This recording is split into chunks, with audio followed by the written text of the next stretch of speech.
A long, long, long, long time ago, all the animals lived in the forest.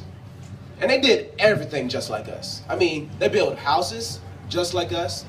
They wore clothes just like us. They cooked their food just like us. They even fuss and fight just like us.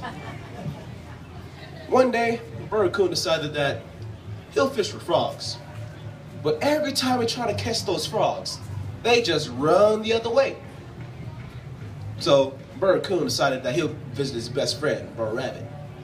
He went to Brer Rabbit's house and said, "Brer Rabbit, man, you're the best fisherman in the whole forest.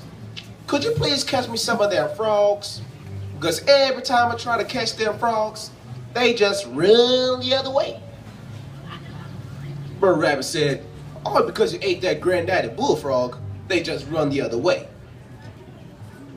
Raccoon said, "Man, have pity. I'm so skinny, you can see plumb through me." Brer Rabbit said, "All right, man, but this calls for a plan.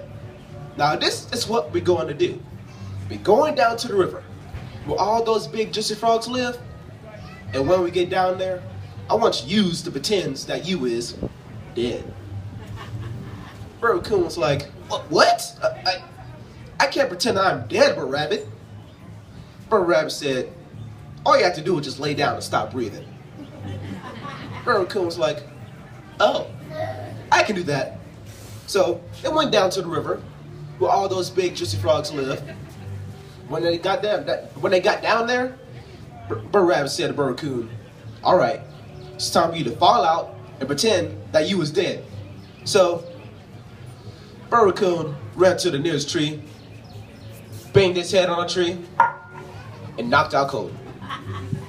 The frogs looked up, saw that Raccoon was dead. They were so happy, but they looked up to Brer Rabbit and saw him crying. The frog said to Brer Rabbit, "Brer Rabbit, we're very happy that Brer Raccoon is dead. But is there anything that we can do to help?" Brer Rabbit said, "My best friend Brer Raccoon is dead." The frog said, "Yeah, we can see that." Brer Rabbit said, "Could you please dig him a hole?" The rabbit said, "Yeah, man, we frogs. We're good at digging."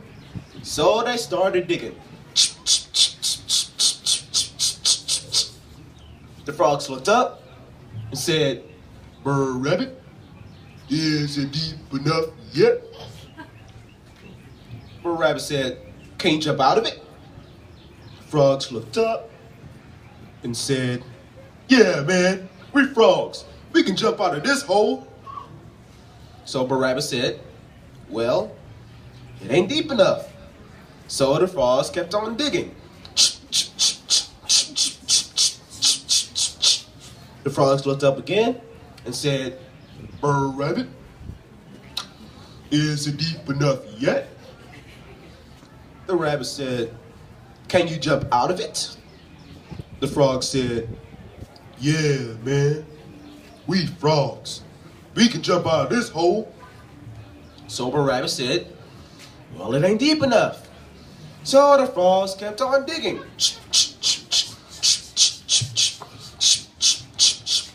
But the frogs were getting very, very tired, and they were getting very, very mad.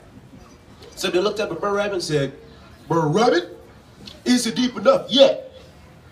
Brer Rabbit said, "Can you jump out of it?" The frogs looked up and said, "Man, we can't jump out of this hole." So Brer Rabbit said, "Well, it's deep enough. Rise from the dead raccoon. Grab up all your big juicy frogs for your dinner." Brer Raccoon got up, grabbed up all those big juicy frogs, and went home to have some fried frogs, some baked frogs, some frog stew, some frog souffle, some frog kebabs. And that's how Brer Rabbit, Brer Raccoon managed to eat all those big juicy frogs for their dinner. Thank you.